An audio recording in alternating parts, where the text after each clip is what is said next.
오늘은 바른 사역의 모습이라는 제목으로 우리가 말씀 나누고자 하는데요. 몇 해 전에 영국의 한 주간 신문 더 브리티시 위클리에 어떤 사람이 다음과 같은 글을 올렸다고 합니다.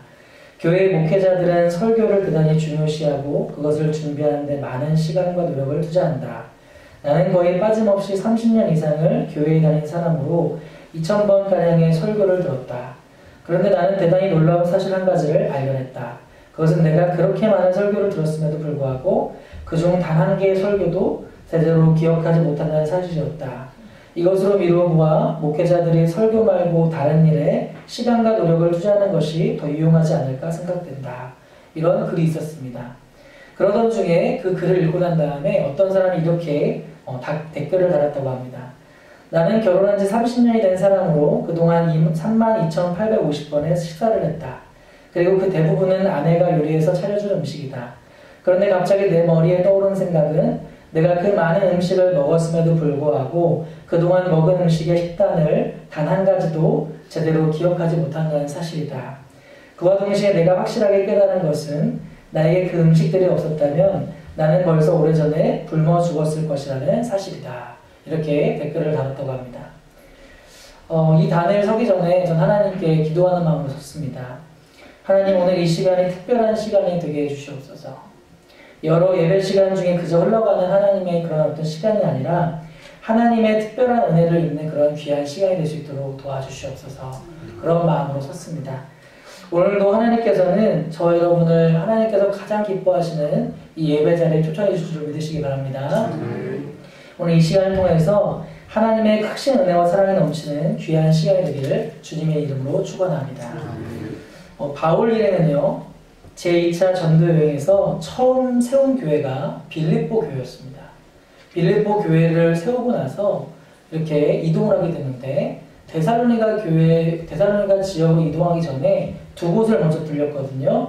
암비볼리와 아볼로니아를 지나갔습니다. 사도행전 17장 1절을 보면 빌립보에서 데살로니가까지 지나갔던 여정길이 상세하게 기록이 되어 있습니다. 제가 사도행전 17장 1절을 읽어보겠습니다. 그들이 암비볼리와 아볼로니아로 다녀가 데살로니가에 이르니 거기 유대인의 회당이 있는지라 라고 말씀하고 있습니다. 빌립보에서 암비볼리까지 약 50km 정도 되고요. 암비볼리에서 아볼로니아까지 약 48km 정도, 그리고 아볼로니아에서부터 데살로니가까지 약 58km 정도, 즉 이 빌립보에서부터 이 데살로니가 지역까지 150km 이상의 긴 여정길입니다. 서울에서 부산까지 약 400km가 넘는다고 치면요, 그거를 3번 정도 이상을 왔다 갔다 할 수 있을 정도로 굉장히 긴 걸음입니다. 그런데요, 데살로니가 전서 2장 2절 말씀에 보면 너희가 아는 바와 같이 우리가 먼저 빌립보에서 고난과 능욕을 당하였으나 우리 하나님을 힘입어 많은 싸움 중에 하나님의 복음을 너희에게 전하여노라 라고 말씀하고 있습니다. 빌립보 지역에서 처음 교회를 세우고 난 다음에 많은 환난과 능력을 받았다고 합니다. 어떤 고난이었을까요? 빌립보 지역에서 이제 내려갔을 때 이제 기도할 곳이 마땅치가 않았어요. 바울 일행이 내려갔을 때요. 그래서 찾고다 보니까 이제 강가 쪽까지 내려가게 되었거든요. 근데 거기에서 자주 옷감 장사 루디아라는 사람을 만나게 됩니다. 그래서 그에게 이제 복음을 전하는 과정에서 그 집 전체가 세례를 받게 되고 구원을 받게 되는 역사가 일어납니다. 그러면서 빌립보 교회가 처음 세워지고 나서 그 사건이 일어나고 난 다음에 또 기도처를 향하여서 바울 일행이 갔는데, 그럼 가다 본 여정 가운데 어떤 일이 있었냐면 어떤 여종의 한 명이 귀신이 들려 있는 거예요. 근데 그 귀신이 들려 있는데 그런 모습 속에서 점을 쳐주고요. 그 점을 쳐줘서 그 점괘를 딱 나오면 그 굉장히 많은 수익을 얻었습니다. 근데 그 수익을 가지고 이 종이기 때문에 누가 그것을 받게 되죠? 그 여종의 주인이 돈을 취하게 되는 거죠. 그 주인은 이 귀신 들린 여종 하나가 점괘를 받아서 그 수익금을 막대하게 얻게 되었습니다. 그래서 이제 그렇게 얻고 있어서 좋았는데 이 사도 바울이 보니까 너무나도 안타까운 거예요. 귀신이 들려 있잖아요. 그죠? 그래서 어떻게 했어요? 그 여종 속에 있는 귀신을 내어 쫓습니다. 예수 그리스도의 이름으로요. 그러면서 이제 그 여종이 이제 자유함을 얻게 되는데, 문제는 이 여종의 주인이 막대한 수익원이 없어지게 된 거예요, 하루아침에. 그래서 어떻게 했어요? 이 바울 일행을 이제 상관한테 이제 넘깁니다. 그래서 이렇게 어떻게 되냐면 많은 매질과 옷이 찢김을 당하고 이런 속에서 바울 일행이 이제 감옥에 갇히게 되죠. 그런 가운데 어떻게 되냐면 바울과 실라가 밤중에 이제 착고에 차여서 밤중에 계속 찬양을 부릅니다. 그런 가운데 이제 갑자기 이제 옥문이 열려지게 되고 착고가 풀려지게 되면서 자유한 몸이 얻게 되었습니다. 그런데 당시의 문화가 이 죄수를 담당하고 있는 간수가 있는데 이 간수가 죄수가 풀려나게 되면 자신이 그것을 간수를 못한 거기 때문에 자신이 대신 그렇게 대가를 치르는 심지어 죽임까지 당하게 될 수 있는 그런 상황이 있었습니다. 그렇기 때문에 이 간수는 이 착고가 풀리게 되고 옥문이 열리게 됐을 때 이제 나가겠다 그렇게 생각해서 자살을 하려고 했었습니다. 그런데 이제 이때 이제 바울과 실라가 태어난 모습으로 우리 여기 있습니다. 그렇게 하지 마십시오 라고 했어요.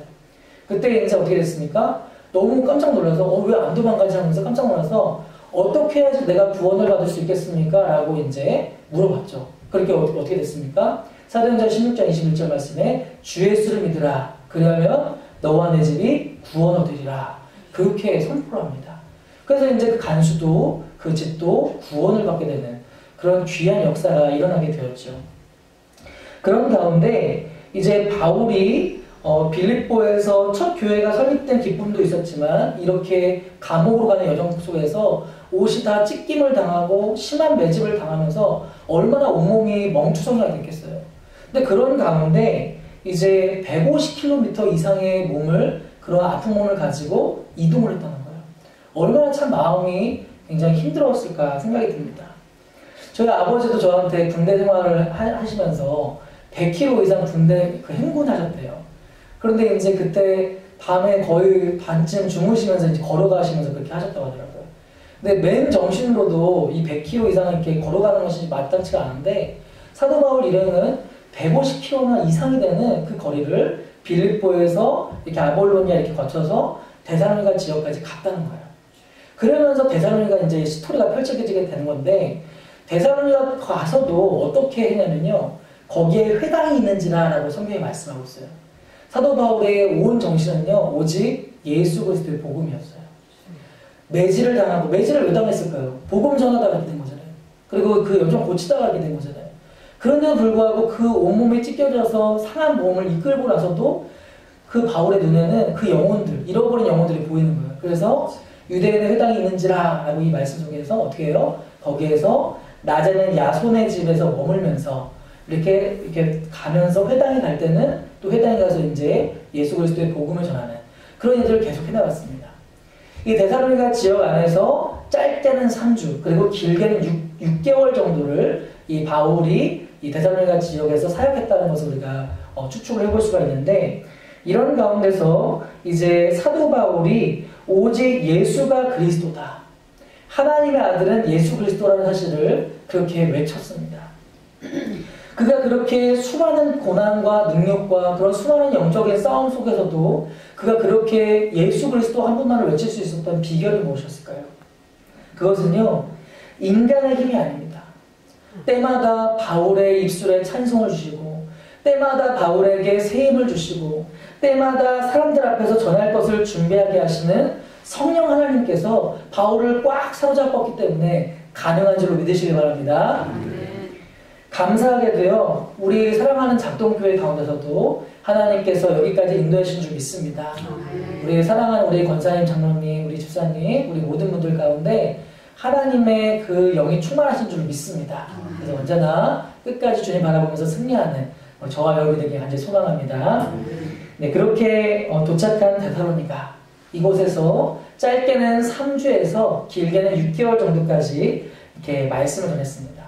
그런데 아까 말씀드렸다시피 이렇게 야손이라는 사람의 집에 머물면서 그렇게 낮에는 이제 회당에서 예수 그리스도의 복음을 전했는데 아니나 다를까 이 사도 바울을 시기했던 사람들이 있었습니다. 유대주의자들이죠. 유대인들. 그 사람들이 그 데살로니가 지역에 있는 동네 불량배들을 선동해서 이 바울을 쫓아서 야손의 집에 습격을 해버립니다. 근데 어떻게 됐죠? 그것을 조금 미리 알았나 봐요. 그래서 거기서 빨리 피신해버렸습니다. 그러면서 이제 이 베레아 지역으로 가고요. 근데 거기서까지도 또 불량배가 여기까지 왔어요. 그래서 또 아덴으로 넘어가고 나중에는 고린도까지 넘어가게 되는데 이렇게 쭉 넘어가는 상황 속에서 결국 어떻게 됐죠? 이 사도 바울이 짧게는 3주, 그리고 길게는 6개월까지 잠깐 복음을 전하다가 이런 상황, 이 불량배들 때문에 이렇게 어디서 벗어나게 된 거예요. 다시 말해서 이 데살로니가 지역의 교회에서는 영적인 아버지인 이 바울이 없어진 거예요.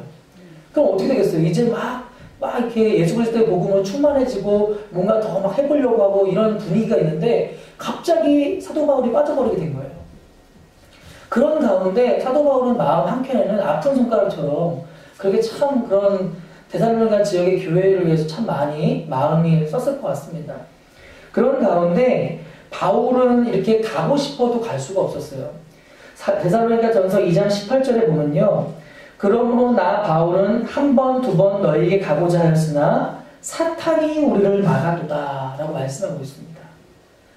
바울은 유대인들로부터 끊임없이 협박을 받고 있었고 언제든지 이 불량배들이나 이런 반대 세력을 통해서 급습을 당할 수 있는 상황이었기 때문에 거기에 가고 싶어도 갈 수가 없었던 상황이었습니다.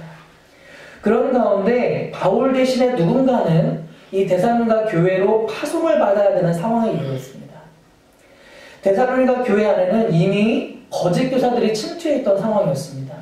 그래서 잘못된 교훈을 퍼뜨리고 있었던 상황이었기 때문에 사도 바울은 갈 수 없을지라도 누군가는 그 데살로니가 지역의 교회에 가서 바른 교훈 그리고 예수 그리스도의 복음으로 바르게 전할 수 있는 누군가를 파송해야 되는 상황에 이르렀다는 것입니다. 그래서 바울은 한 가지의 결심을 하게 됩니다. 그게 뭐냐면요.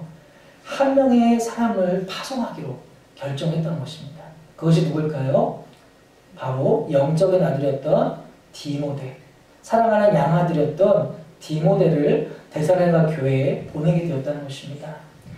오늘 이 시간에 교회를 세워감에 있어서 하나님께서 원하시는 바른 사역의 모습은 무엇일까? 그 첫 번째가 뭐냐면요. 서로 협력하는 것입니다. 한번 따라해볼까요? 서로 협력하는 것입니다. 서로 협력하는 것입니다.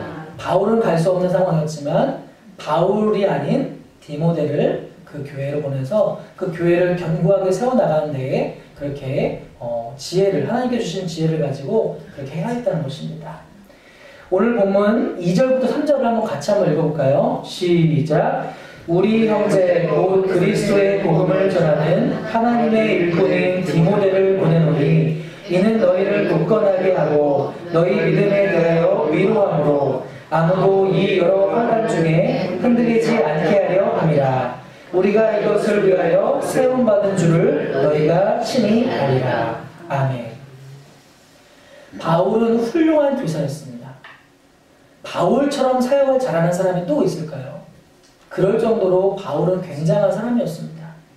그런데 바울은요, 이렇게 결정적인 데살로니가 교회를 섬겨 나가야 되는 이런 결정적인 때에 어떤 자기가 아니라 그리고 같이 착고에 차여서 같이 옥살이를 잠깐 했던 신라가 아니라 1차 전도여행에 같이 갔던 마가 요한이 아니라 조금은 부족해 보였던 디모데라는 사람을 그 교회에 파송하게 되었다는 것입니다. 사랑하는 성도 여러분, 교회는요 혼자가 아닙니다. 물론 우리 자신이 교회입니다. 교회는 두 가지가 있죠. 가시적인 교회, 비가시적인 교회가 있습니다. 가시적인 교회는 이렇게 보이는 교회, 작동교회라는 교회입니다. 그리고 비가시적인 교회, 보이지 않는 교회는 우리 자신이 교회입니다. 그런데 우리는 늘 예배 때마다 이렇게 함께 모여서 하나님께 예배를 드립니다. 믿음의 공동체입니다. 교회는 한 사람 한 사람 모여서 함께 교회를 이루어 나갑니다. 주일에 보면요, 오늘도 비가 참 많이 내리는데요, 습하고 더울 때는요, 참으로 이게 보통 여간 힘든 게 아니잖아요. 교회 한번 오는 것도 차를 타고 와야 되고, 저도 아까 교회를 이제 오고 있는데, 갑자기 막 비가 엄청 내리더라고요, 갑자기. 그래서, 오늘 성도님들이 좀 들어오실 수도 있겠다, 이런 생각을 하면서 왔는데, 그래도 다행히 2,000명이 좀 안 되게 오셨는데.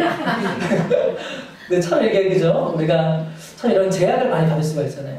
그런데, 주일에 보면요, 어떤 분은 재정으로, 어떤 분은 미화로, 어떤 분은 주방에서, 어떤 분은 이렇게 교육부서를 통해서 다양한 곳에서 사역을 하시고 하면서 땀을 뻘뻘 흘리면서 그렇게 열심히 일하는 것을 볼 수가 있습니다. 참 이때 모든 일을 혼자서 다 하려고 하면요, 할 수가 없을 뿐더러 아마 오래가지 못할 겁니다. 예수님도요, 공생의 사역을 보면 제자들을 세우셔서 같이 협력해서 하는 것을 볼 수가 있습니다. 사실 예수님은 혼자 모든 것을 능히 하실 수 있는 참 하나님이시잖아요. 그죠? 그런데 예수님은요, 처음 공생애를 시작하시면서 갈릴리 호숫가에서 그물을 정리하고 있는 베드로를 부르셨습니다. 또한 동네 주민들의 미움을 받고 있던 세리 마태를 부르셨습니다. 그리고 제자 공동체와 함께 식사하시고 주무시면서 사역을 함께 하셨습니다. 예수님께서 제자들을 부르셔서 그들과 함께 하셨던 이유는요, 예수님의 능력이 없으셔서가 아닙니다. 주님 안에서 함께 하시는 것이 하나님께서 원하시는 사역의 방향이었기 때문에 그렇습니다. 로마서 8장 28절 말씀에 이렇게 말씀하십니다. 우리가 알거니와 하나님을 사랑하는 자, 곧 그의 뜻대로 부르심을 입은 자들에게는 모든 것이 합력하여 선을 이루느니라. 아멘. 물론 우리가 교회 안에서 함께 사역해 나갈 때 상대적으로 부족해 보이는 사람을 만날 수도 있을 것입니다.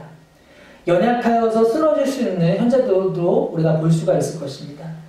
그러나 그 모든 생각보다 우리가 앞서야 되는 생각은 뭐냐면요, 그들을 나에게 붙여주신 것도 하나님이시고, 그들을 붙여주신 이유가 서로 비교하면서 정죄하면서 그렇게 하라고 주신 것이 아니라 서로 주님 안에서 한 형제요, 한 자매요, 주님 안에서 함께 하나님의 나라를 이루어갈 협력자로 붙여주셨다는 것을 꼭 믿으시기 바랍니다. 본문에서 사도 바울은요, 한창 성장하고 주변에 좋은 소문이 나고 있지만 다른 한편으로는 거짓 교사들로 인해서 어지러운 데살로니가 교회에 누구를 보낸다고요? 디모데를 보낸다고 하였습니다. 우리 성경에서 바울이 디모데를 보낸다고 하니까 뭐야 그냥 잘 보냈구나 이렇게 생각할 수 있잖아요. 그런데 사실 디모데라는 사람은요, 약점이 굉장히 많아 보이는 사람이에요. 왜냐면요, 첫 번째로 나이가 어렸습니다. 경험이 부족했을 법하죠. 두 번째로요, 완전한 유대인이 아니에요. 사도행전 16장 1절을 보면 바울이 더베와 루스드라에도 이름에 거기 디모데라는 제자가 있으니 그 어머니는 믿는 유대 여자요, 아버지는 헬라인이라. 헬라인은 이방인이잖아요. 그죠? 유대인이 아니잖아요. 그렇기 때문에 순수 유대인이었던 바울과는 달리 디모데는 혼혈인이었습니다. 또한 디모데는 부끄러움이 많았고 소심하고 내성적인 성격이었습니다. 뿐만 아니라 디모데는 연약한 육체를 가진 자였습니다. 게다가 디모데가 본격적으로 바울을 따라온 지도 얼마 되지 않은 상황이었습니다. 디모데가 바울을 맨 처음에 만나게 될 때가 언제냐면요, 루스드라 성의 1차 전도여행 중에 루스드라 성에서 머물 때 바울이 어디에 머물렀냐면 디모데의 집에 머물렀습니다. 1차 전도여행 때요. 처음 전도여행 나갈 때 바울로부터 디모데 가족이 복음을 듣는 일이 생깁니다. 그러고 난 뒤에 다시 돌아와서 2차 전도여행을 새롭게 이제 갈 때 그런 가운데 이제 복음 전하면서 루스드라를 방문을 다시 합니다. 그곳을.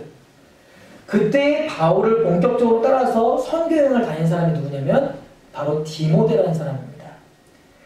데살로니가가 이 교회가 2차 전도 여행 때 빌립보 교회가 세워진 뒤에 바로 세워져 있는 두 번째 교회라는 이 교회를 봤을 때 바울이 3주 정도부터 6개월 정도만 머물다가 이 데살로니가 교회를 핍박으로 인해 떠나는 상황으로 이어지면서 디모데를 이제 파송하는 거잖아요, 지금.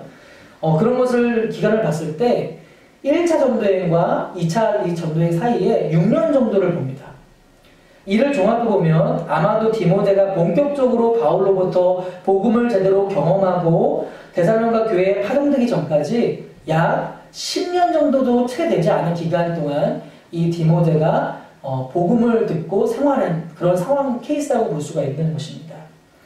이 기간이 길면 길고 짧다면 짧겠지만요, 여하튼 바울의 선택은 옥중에서 함께 찬송을 부르면서 고락을 함께한 신라를 보낸 게 아니라요, 존경받고 착하고 믿음 좋은 바나바도 아니라요, 뭔가 상대적으로 약점이 많이 보이는 디모데를 데살로니가 교회에 파송했다는 것을 우리가 주목할 필요가 있습니다.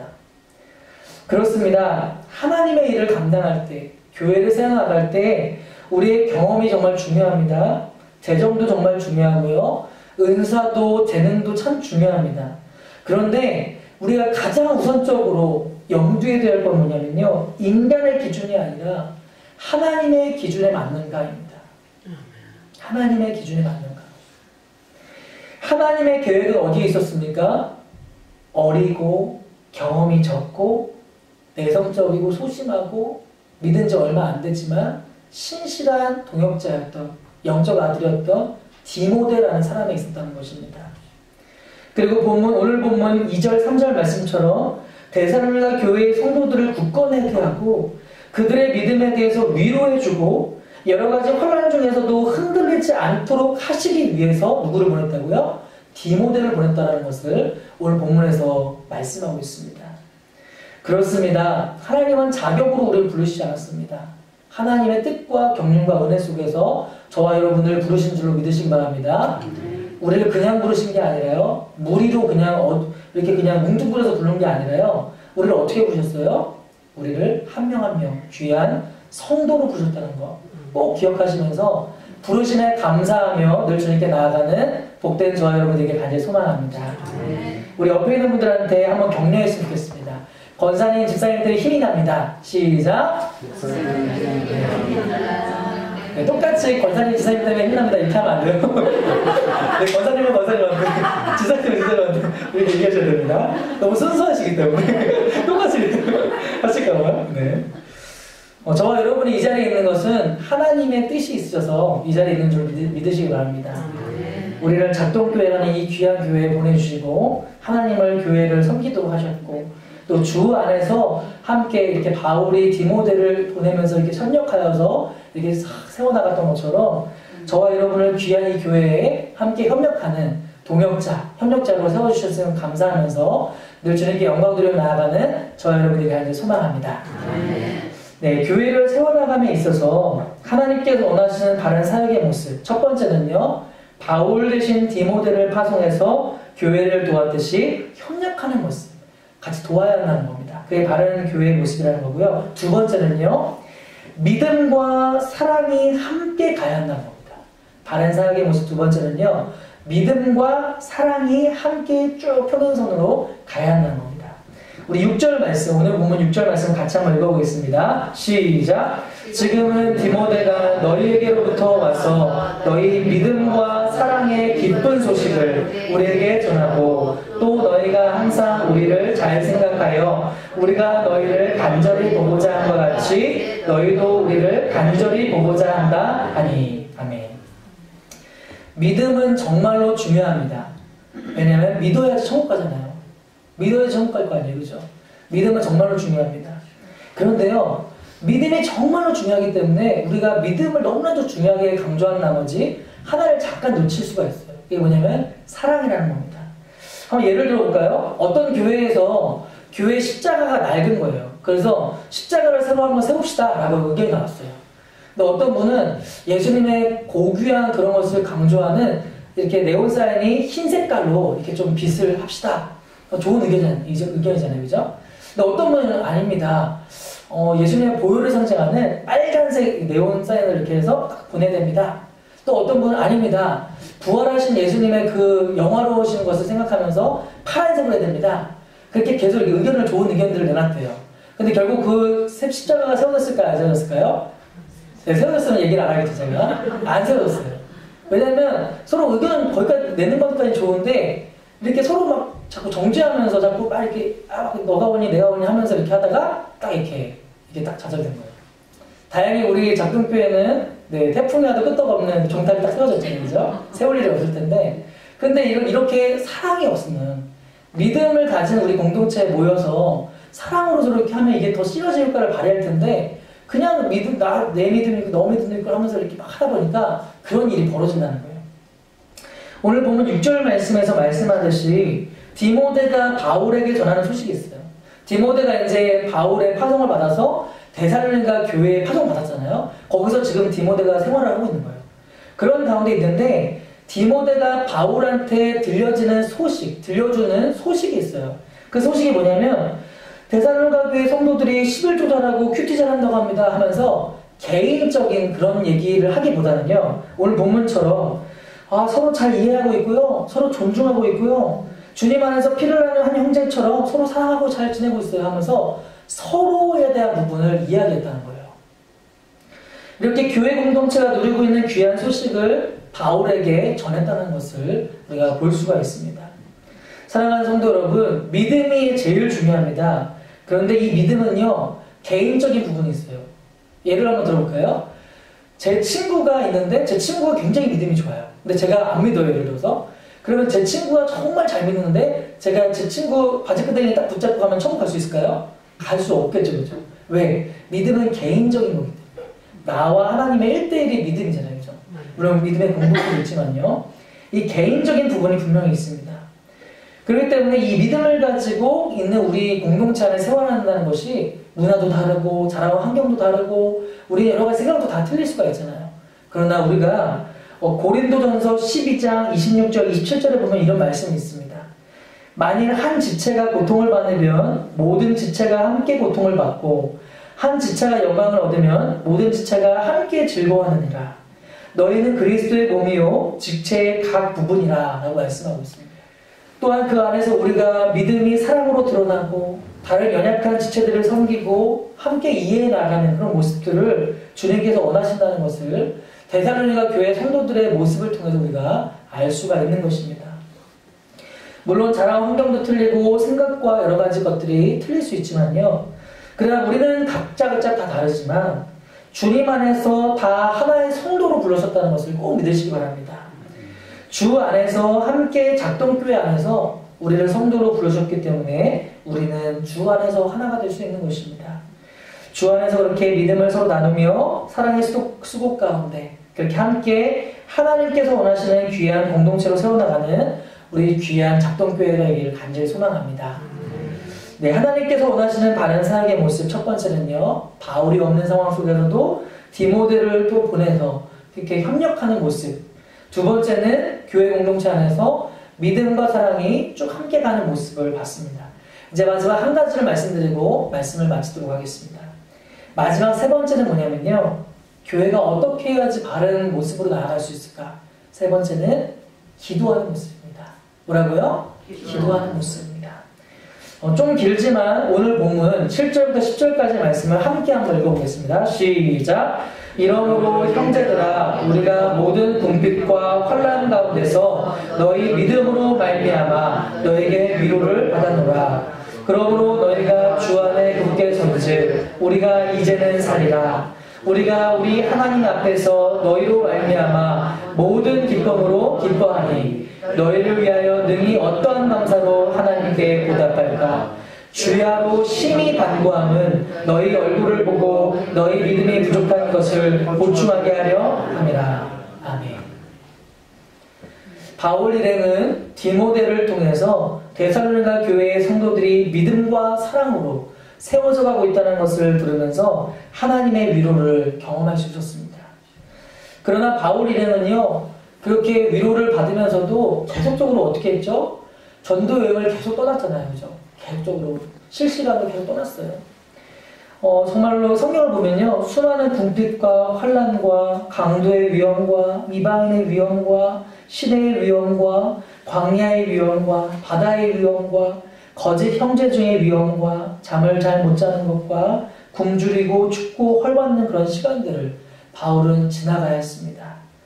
그런 숱한 사역의 어려운 현장 가운데서도 바울이 했던 중요한 부분 중에 하나가, 절대적인 거 하나가 뭐였냐면요, 바로 기도였다는 것입니다. 기도였다는 것입니다. 지금이 정말로 기도를 해야 될 때가 아닌가 싶어요. 왜냐하면 나라적으로도 코로나라는 바이러스가 지금 막 창궐하고 있잖아요. 물론 확진자들이 많이 줄어서 참 감사한데 그럼에도 불구하고 해외에서도 오고 거기 안에서도 오고 참 여러 가지 많은 곳곳에서 참 위험이 도사리고 있는 삶을 살고 있습니다. 그로 인해서 뭐 여행업체라든지 숙박업체라든지 또 여러 가지 많은 두루두루 참 경제적으로 쉽지 않을 거라는 생각이 듭니다. 코로나뿐만이 아니라 몇 달 전에는요, 북한이 남북 공동 연락 사무소라는 이 사무소를 폭발을 시켜버렸어요. 일방적으로. 남북 공동 연락 사무소가 뭐냐면요, 2018년도 4월 27일에 문재인 대통령과 북한 김정은 국무위원장이 이른바 판문점 선언이라는 것을 하게 됩니다. 문 대통령이 판문점에서 남과 북이 만나고 싶을 때 언제든지 만날 수 있어야 된다 이렇게 얘기했는데, 그런 것처럼 남북 간에 언제든지 24시간 동안 계속 언제든지 연락 가능한 장소가 있으면 좋겠다라고 했고요. 그러면서 자연스럽게 남북 공동 연락 사무소를 설치하기로 합의하게 됐어요. 그런데 북한이 언제든지 연락을 할 수 있는 그 매개체인 이것을 일방적으로 폭발을 해버린 사건이 일어납니다. 서호 통일부차관은 이렇게 얘기했어요. 오늘 북측이 남북 공동연락사무소 건물을 일방적으로 폭파한 것은 남북관계에서 전례를 찾을 수 없는 비상식적이고 있어서는 안 되는 행위로 이에 깊은 유감을 표하고 강력히 항의한다. 이렇게 기자회견을 열기도 했습니다. 일본과도 경제 보복이라든지 이런 부분이 있고, 뭐 미국으로도 뭐 방위비를 계속 올려달라니 하면서 되게 다양한 부분에서 우리는 참 기도가 많이 필요한 시점이 아닐까 싶습니다. 우리나라는 과거부터 지금까지 중국, 또 옆에 나라 일본 그 틈바구니 속에서 많은 침략도 당해보기도 하고, 그러면서 또 여러 가지 시절을 지나면서 넘어지면 또 일어나고, 넘어지면 또 일어나고, 어떤 분이 그러더라고요. 한국은 극복하는 게 취미라고. 뭐 그렇게 좋은 얘기도 하는데요. 여하튼 간에 굉장히 많은 것들을 우리는 넘어지면 또 일어나고 일어났어요. 기름 한 방울 나오지 않는 우리나라지만 하나님의 보호하심과 인도하심 가운데 여기까지 왔습니다. 단언컨대 우리나라가 지금까지 오면서 단 한 번도 어려움이 없던 순간은 없었습니다. 중요한 것은 무엇일까요? 그런 가운데서도 우리 신앙인들은 그 상황을 놓고 하나님께 기도하고 밤낮으로 기도의 자리에 나가서 씨름했다는 것입니다. 그러한 상황 가운데 하나님께서는 은혜를 주셔서 힘을 주셔서 감당할 수 있도록 도와주셨다는 것을 꼭 믿으시기 바랍니다. 바울은 오늘 본문을 보면 주야로 심히 간구했다고 말씀하고 있습니다. 10절 말씀에서 주야라는 건요, 밤낮으로라는 뜻이죠. 단순히 낮에 밤에 기도했다기보다는요, 수시로 생활할 때마다 계속 기도했다는 것입니다. 바울은 사역을 감당하면서 숱한 어려움들을 만났지만 낮이든 밤이든 그 상황을 붙들고 늘 하나님께 나아가면서 간구했습니다. 저와 여러분도 바울처럼 주야로 심히 간구함으로 하나님께 나아가게 되를 간절히 원합니다. 이제 말씀을 맺도록 하겠습니다. 코로나 시기를 지나면서 인간이 얼마나 연약한 존재인지, 인간이 얼마나 환경에 많이 좌지우지 될 수 있는 존재인지 그 연약함을 참 실감하게 되지 않겠습니까? 그러나 오늘 본문에 하나님께서는요, 유대인의 핍박으로 인해서 다시 가고 싶어도 데살로니가 교회를 떠나서 다시 갈 수 없는 바울에게 디모데를 통해서 이렇게 디모데에게 권면의 말씀들을 하고 있는데, 그 첫 번째가 뭐였냐면 미리 예비해 놓으신 신실하고 젊은 목회자 디모데를 보내서 사역 가운데 협력하게 하시는 말미암아 그 데살로니가 교회가 더욱 믿음 가운데 든든히 성숙시켜 나갔다는 것을 보았습니다. 두 번째로는 교회를 세운 바울의 부재에도 불구하고 바울이 전한 복음의 토대 위에 믿음과 사랑의 균형을 이루어 나가는 이 데살로니가 교회의 모습도 확인할 수가 있었습니다. 그리고 마지막으로 사도 바울을 통해서 환난과 어려움이 닥쳐오는 현실 속에서도 주야로 심히 간구하면서 끝까지 하나님을 바라보며 나아가는 이 바울의 모습도 확인할 수가 있었습니다. 이 세 가지의 모습들을 잘 기억하면서 서로 협력하면서 또 사랑의 수고를 하면서 그리고 그 가운데 같이 이렇게 심히 간구하면서 기도하면서 나아가는 이런 모습 가운데 꿈꾸며 주님이 원하시는 귀한 교회를 꿈꾸며 나아가는 복된 공동체 되기를 간절히 축원합니다. 네, 기도하겠습니다.